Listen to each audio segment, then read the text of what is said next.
The fact that we had 2 divorces and there was no meaning, I think, with getting together again. Karen Carpenter es considerada a menudo una de las mejores voces femeninas de la historia, pero su historia es tan desgarradora como inspiradora. En la cima de su éxito, cuando más necesitaba apoyo, su propia familia se distanció. Junto a su hermano Richard, alcanzó fama mundial, pero entre bastidores luchó con el amor, la autoestima y sus propios demonios. Su vida se vio truncada en circunstancias trágicas, pero su voz y su música siguen conmoviendo corazones en todo el mundo. ¿Pero sabías que Agneta Fältskog, la reconocida vocalista del grupo pop sueco ABBA, tuvo la oportunidad de conocer a Karen Carpenter? ¿Qué sucedió en ese breve encuentro? Pues bien, Agneta Fältskog ha revelado la aterradora verdad que nadie esperaba. Esta es la historia de los Carpenter y la tragedia de Karen Carpenter. Karen nació el 2 de marzo de 1950 en New Haven, Connecticut. Su hermano Richard llegó 4 años antes, el 15 de octubre de 1946. Sus padres, Agnes Rohr y Harold Bertram Carpenter, no eran muy cariñosos ni entre ellos ni con sus hijos. No era ningún secreto que Richard era el favorito de Agnes, y ella nunca intentó ocultárselo a Karen. La música siempre estuvo presente en su hogar gracias a la extensa colección de discos de su padre. El rock, el pop, el soul, el jazz y la música clásica impregnaron su infancia, moldeando a ambos hermanos de diferentes maneras. Harold fomentó su educación musical, asegurándose de que aprendieran a tocar instrumentos y desarrollaran sus habilidades. Richard tenía un don natural para la música. Empezó con el acordeón antes de pasarse al piano, donde su talento brilló por completo. Karen, en cambio, disfrutaba escuchando discos, pero no se interesó por tocar ni cantar hasta la adolescencia. Aún así, siempre estaba al lado de Richard, siguiéndolo a todas partes. Eran muy unidos, aunque tenían sus peleas fraternales. Además de la música, a Karen le encantaba jugar al béisbol con los niños del vecindario. A menudo la elegían para los equipos antes que a Richard, lo que lo irritaba. Su madre, Agnes, regañaba a Karen por molestar a su hermano, lo que reforzaba una dinámica familiar que afectaría su autoestima en los años venideros. Para cuando Richard tenía 16 años, ya se había convertido en un pianista excepcional. Sus padres estaban convencidos de que estaba destinado a una carrera musical profesional, así que en 1963 se mudaron con la familia al sur de California, el corazón de la industria musical. Karen no quería dejar atrás a sus amigos, pero sus padres estaban centrados en el futuro de Richard. En California, Richard empezó a actuar en clubes, a veces ocultando su edad para conseguir conciertos. Karen, por su parte, se unió a la banda de música de su escuela inicialmente solo para evitar la clase de gimnasia. Para su sorpresa, se enamoró de tocar la batería. En 1965, Richard formó el Richard Carpenter Trio, con Karen a la batería y su amigo Wes Jacobs al bajo. Karen quería que su nombre apareciera en el nombre de la banda, pero Richard se negó. El trío se hizo conocido en la escena musical local interpretando versiones y canciones originales de Richard. Su gran oportunidad pareció llegar en 1966, cuando ganaron un importante concurso de bandas en California y firmaron un contrato con RCA Records. Sin embargo, su sonido con influencias del jazz no encajaba bien en la escena musical, dominada por el rock, y la discográfica los abandonó. El trío pronto se disolvió. Decidido a alcanzar el éxito, Richard formó un nuevo grupo llamado Spectrum, orientándose hacia las armonías vocales. A pesar de sus esfuerzos, la banda no despegó, pero Richard se dio cuenta de algo importante. La voz de Karen era especial. No era solo una gran baterista. Tenía una voz cálida, pura y cautivadora. Él decidió que debía ser la vocalista principal, creyendo que les daría más posibilidades de éxito. A los 17 años, Karen pesaba alrededor de 65 kilos, un poco más de lo que consideraba su peso ideal. Decidió ponerse a dieta y al principio perdió unos 5 kilos. Su entorno elogió su nueva imagen y ese ánimo la impulsó a seguir con la dieta. A principios de 1969, los Carpenters tuvieron su gran oportunidad cuando un amigo le pasó su maqueta a una discográfica.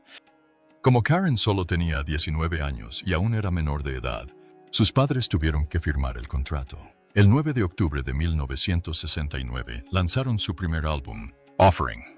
Richard aún se encargaba de la mayor parte de las voces en ese momento, aunque eso pronto cambiaría. Desafortunadamente, el álbum no recibió mucha atención.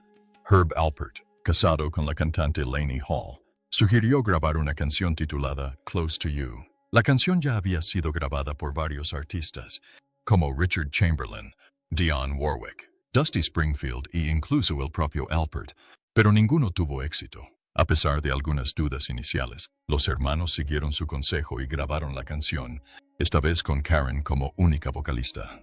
Lanzado el 14 de mayo de 1970, se convirtió en un éxito instantáneo, sorprendiendo tanto a la banda como al sello. En tan solo 6 meses, había vendido 3 millones de copias. Para el 25 de julio de 1970, Close to You alcanzó el número 1 del Billboard Hot 100, marcando el primer gran éxito de los Carpenters.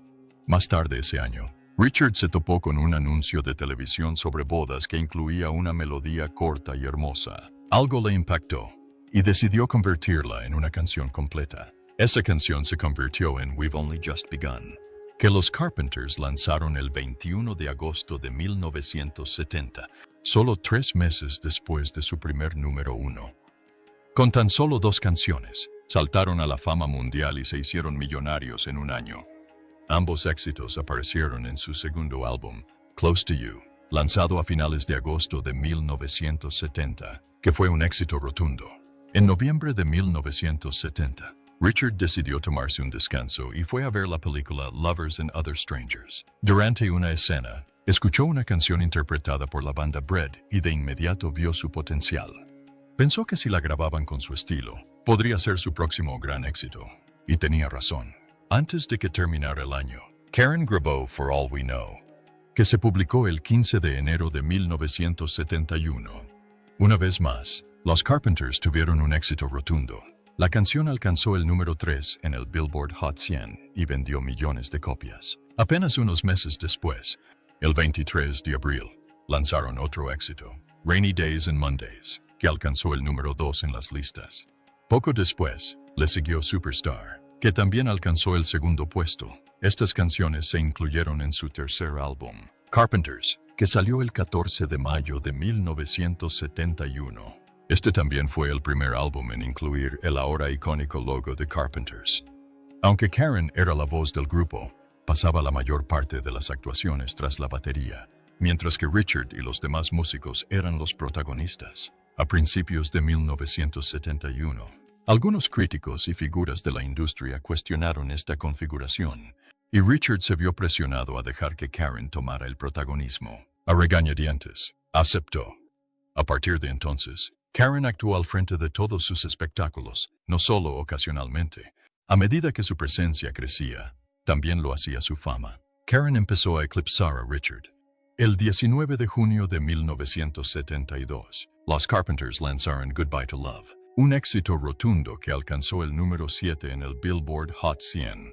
Una de las características más destacadas de la canción fue la audaz decisión de Richard de usar un solo de guitarra fuzz, algo poco común en el soft pop de la época. Por ello, Goodbye to Love suele considerarse la primera power ballad y una influencia clave en el género. La canción se incluyó en su cuarto álbum, A Song for You, lanzado en junio de 1972. Varios temas del álbum también se convirtieron en favoritos del público, consolidando su posición como uno de los grupos más importantes de la década. Pero entre bastidores, Karen pasaba apuros. Para 1974, su peso había bajado drásticamente. Tomaba grandes cantidades de laxantes y escondía comida a escondidas para no comer. Para entonces, pesaba solo 45 kilos. Era conocida por su fuerza de voluntad y a menudo presionaba a otros para que afrontaran sus problemas, pero se negaba a reconocer los suyos. Fue ella quien prácticamente obligó a Richard a buscar ayuda para su adicción, pero en lo que respecta a su propia salud, no pudo hacer lo mismo. Karen luchaba contra una grave enfermedad, la anorexia nerviosa, una afección poco comprendida en aquel entonces.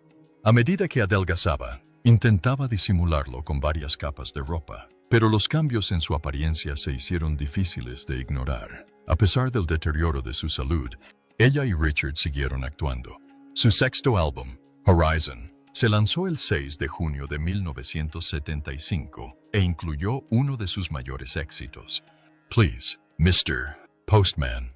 La canción alcanzó el número 1 en el Billboard Hot 100 y el número 2 en las listas británicas. Otro tema destacado del álbum fue Only Yesterday, que alcanzó el número 4 en el Billboard Hot 100. A principios de 1975, la pérdida de peso extrema de Karen desató rumores de que tenía cáncer. Para entonces, se había vuelto adicta al jarabe de ipecacuana, un medicamento utilizado para inducir el vómito. Sin embargo, su familia se negaba a reconocer que algo andaba mal. Con el paso de los años, el éxito de los Carpenter comenzó a decaer. Su séptimo álbum, A Kind of Hush, lanzado el 11 de junio de 1976, contenía canciones sólidas como There's a Kind of Hush y I Need to Be in Love, pero no alcanzó las ventas de sus álbumes anteriores. Aún así, su impacto en la música fue innegable. The Carpenters vendieron 150 millones de discos en todo el mundo, y la voz de Karen sigue siendo una de las más queridas de la historia de la música. En 1979, Richard decidió afrontar sus problemas de adicción e ingresó en un centro de tratamiento. Durante este descanso, Karen se centró en un álbum en solitario que llevaba años queriendo crear. Se alejó del sonido habitual de los Carpenters y grabó 12 temas con influencias disco y otras animadas que desafiaron su voz de nuevas maneras.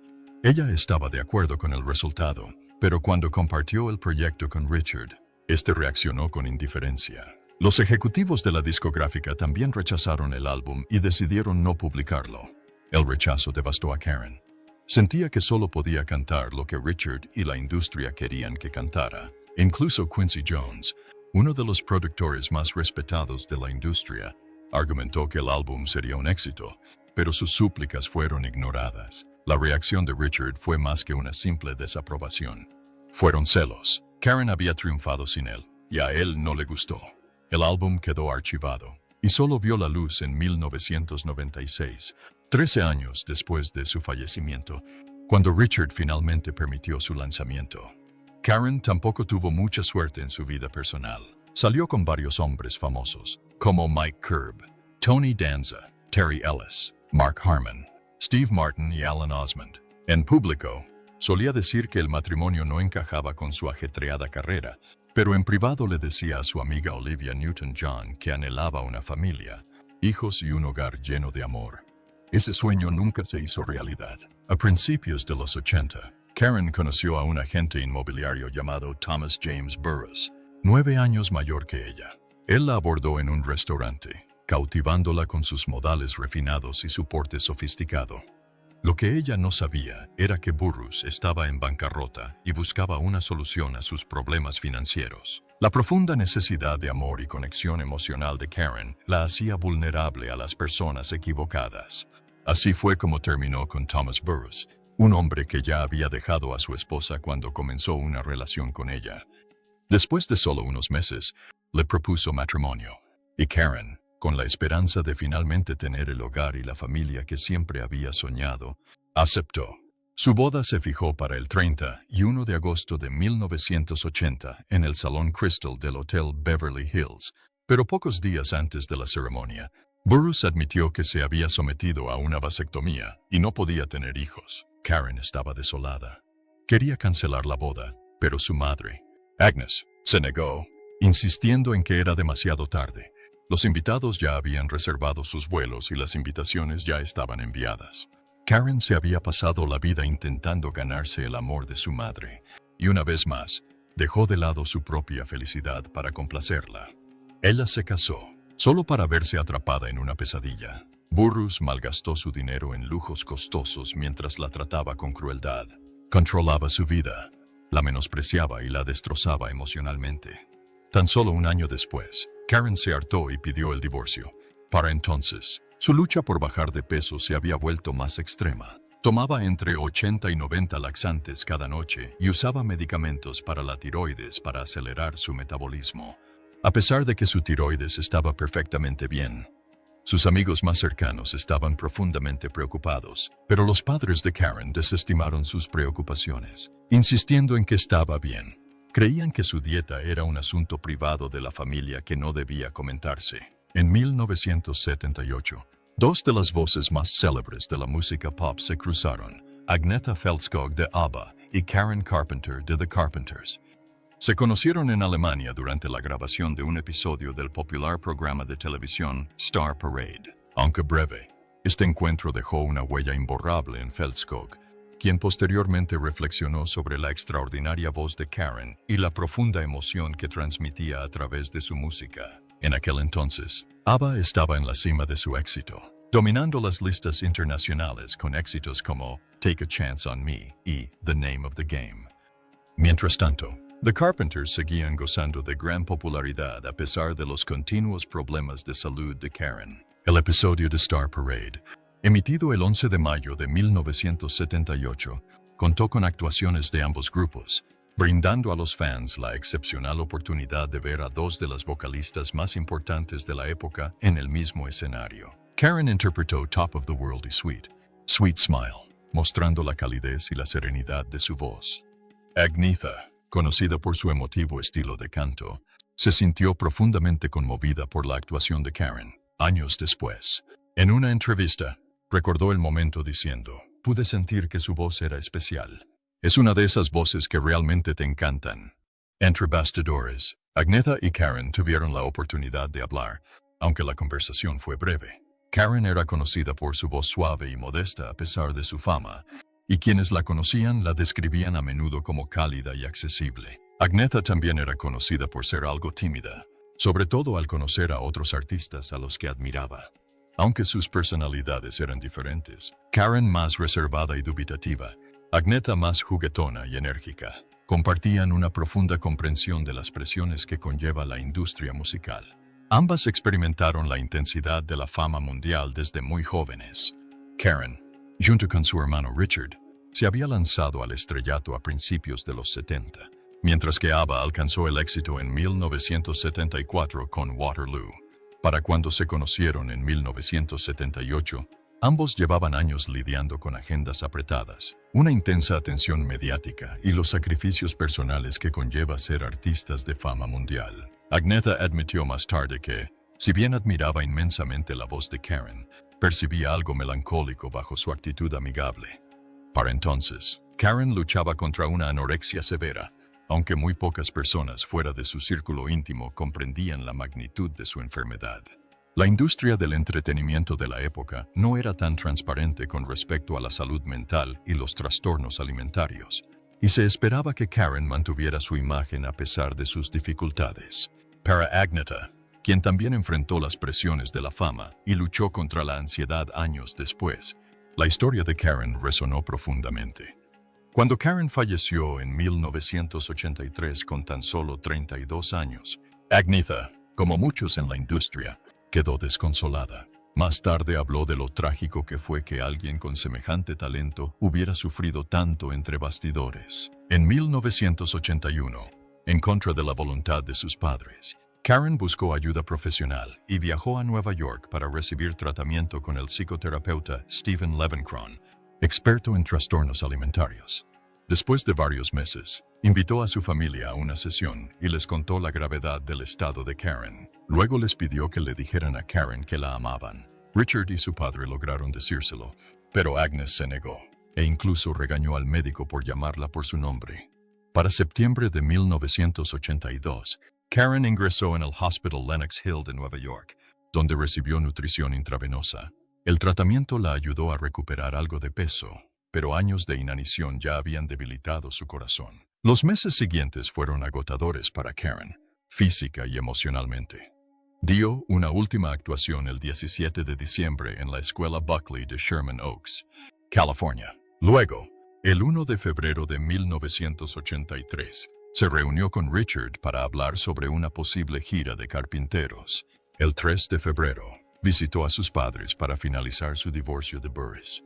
A la mañana siguiente, Agnes encontró a Karen desplomada en el suelo. La llevaron de urgencia al hospital, pero ya era demasiado tarde. Karen Carpenter había fallecido. Tenía solo 32 años. Los médicos descubrieron más tarde que había estado usando jarabe de ipecacuana, un medicamento que induce el vómito. sin percatarse de sus devastadores efectos a largo plazo. Las constantes purgas habían debilitado lentamente los músculos de su corazón, lo que le provocó un paro cardíaco. En 1989, 6 años después de su muerte, CBS produjo una película sobre su vida. Sin embargo, Richard y Agnes se negaron a permitir que se mencionara la lucha de Karen por el amor de su madre, ni los problemas familiares más profundos. Esas escenas fueron reescritas o eliminadas. La escena final de la película muestra a Agnes diciéndole a Karen, «Te quiero». Karen responde, «Yo también te quiero». «Mamá, buenas noches». Pero en realidad, esas palabras nunca fueron pronunciadas. Karen nunca llegó a escucharlas. Esa es la historia de Karen Carpenter. Una voz que conmovió a millones, pero una vida llena de dolor. Déjanos saber tu opinión en los comentarios y no olvides ver más videos en nuestro canal.